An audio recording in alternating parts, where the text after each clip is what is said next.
본인이 성매매를 하게 됐고 본인이 성매수남으로서 조사를 받게 된 경우 어느 정도의 처벌 수위까지 생각해야 될까요?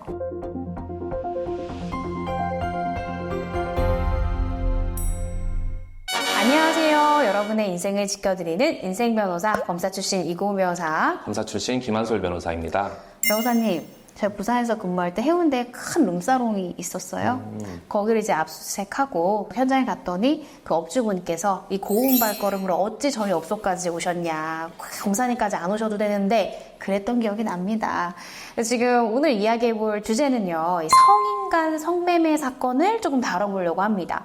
단순 성매매 이러면 뭐가 달라라고 생각하실 수 있는데요. 일단 성인 간 성매매 같은 경우에는 성매매 알선에 관한 법률 위반이 해당이 되고요. 미성년자를 대상으로 성매매 했을 때는 적용 규정 자체가 다릅니다. 그래서 오늘 편에서는 일단 성인을 대상으로 한 성매매부터 한번 알아보도록 하겠습니다.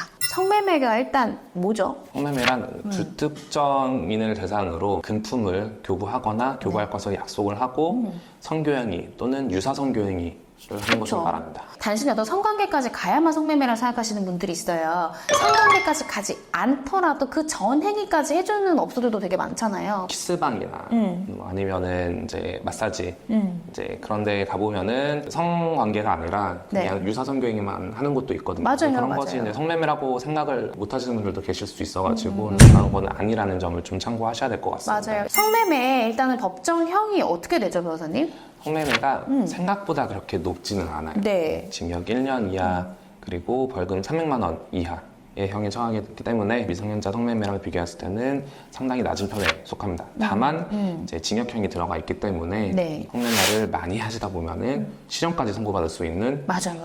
죄이긴 하고 이게 1년 이하라고 하지만은 1년 선고돼서 교도소에 1년 들어가 있으면 상당히 긴 기간이거든요. 네. 유의하셔야 합니다. 그리고 또 내 전과 떼봤는데 거기 성매매 알선법 위반 가로치고 성매매 있는 게 그렇게 좋은 인상을 주진 않잖아요.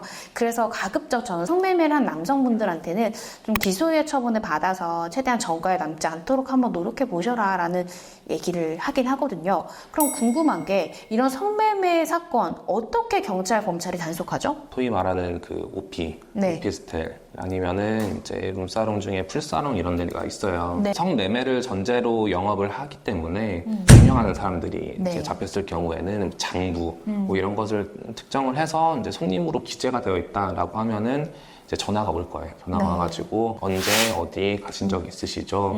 출석하셔야겠습니다. 라고 해서 그렇게 인지되는 경우들이 있고 그런 경우에는 혐의를 좀 부인하기는 힘들어요. 키스방이랑 마사지 업소 같은 경우에는 네. 외관만 봐서는 성매매가 이루어질 것이라고는 예상을 못한다고도 주장할 여지가 있기 때문에 그쵸, 그쵸. 네, 난 키스만 하러 들어갔다 아니면 난 마사지 받으러 들어갔다라고 주장할 수 있기 때문에 단순히 그 업장에 뭐 손님으로 기재되어 있다 아니면 거기에 뭐 결제 이력이 있다고 해서 성매매로 인지하기는 힘들고 그쵸. 그러한 곳들은 현장에 경찰관이 급습을 해서 이제 단속이 된 경우가 대부분입니다. 현장을 급습했다고 해가지고 모두 다 인정되는 것은 아니고 성교행위를 하는 장면을 확인했다면 부인하기 힘들겠죠. 네. 다만 성교행위가 끝나거나 성교행위 시작하기 전에 확인을 들어왔다 그러면은 성관계가 있었는지를 경찰이 입증을 해야 되는 것이고 네. 그런 것을 입증하기 위해서 경찰관들이 주로 보는 것들이 있죠. 예를 들어서 콘돔, 가글, 물티슈 그리고 방이 폐쇄적인 형태로 되어 있는지 그리고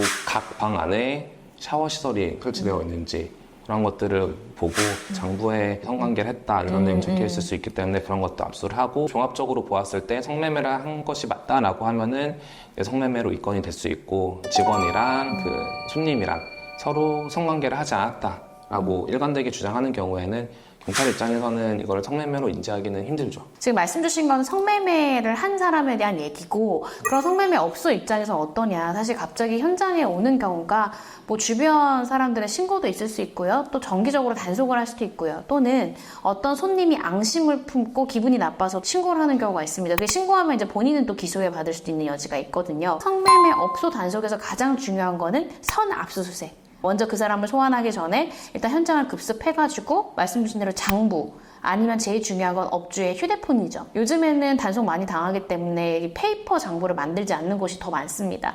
그래서 핸드폰부터 빨리 보통 한 대 안 쓰죠. 여러 대 쓰는 경우가 많기 때문에 핸드폰들이나 PC나 이런 저장 장치 이런 것들은 모두 다 압수해와서 포렌직을 하고요. 또 현장에 있는 피임 도구나 또 방의 구조나 또 거기 있는 여종업은 다 분리시켜서 진술을 청취하고 이런 것들을 통해서 성매매 업소가 맞는지, 운영기간 얼마나 되는지, 그리고 벌어들인 수익이 어느 정도인지까지 추측을 하고 또 수사를 해가지고 밝혀내게 됩니다. 그러면 이제 본인이 성매매를 하게 됐고 본인이 성매수남으로서 조사를 받게 된 경우 어느 정도의 처벌 수위까지 생각해야 될까요? 일단 단순 1회 처음 적발됐다라고 네. 하면은 양형사유를 정말 잘 주장을 하면은 네. 흔히들 말하는 존속불이라고 있거든요. 그래서 교육조건부 기소유예를 받을 가능성이 높고 만약에 그렇게 기소유예를 받았음에도 불구하고 다시 성매매를 한다라고 하면은 뭐 그 다음이야 벌금이 될 수도 있지만은 그런 것들이 상습적으로 이루어진다 그러면은 실형을 예상을 해야 할 수도 있습니다. 네, 그리고 아까 말씀 주신 대로 뭐 일회성에 그치고 양형사유를 잘 주장을 해서 기소유예 받는 경우에는 어떠한 형사처벌 전력도 남지 않고 그렇기 때문에 만약에 본인이 초범이다라고 하면 적극적으로 기소유예 처분을 노려보시면 좋을 것 같습니다. 오늘은요, 이제 성인을 상대로 한 성매매 사건에서 특히 성매수남으로 입건돼서 수사를 받는 경우에 처벌 수위는 어느 정도고 어떤 경로로 수사가 시작되는지 등을 좀 살펴봤는데요. 도움이 되셨다면 좋아요와 구독, 알림 설정까지 부탁드립니다. 감사합니다.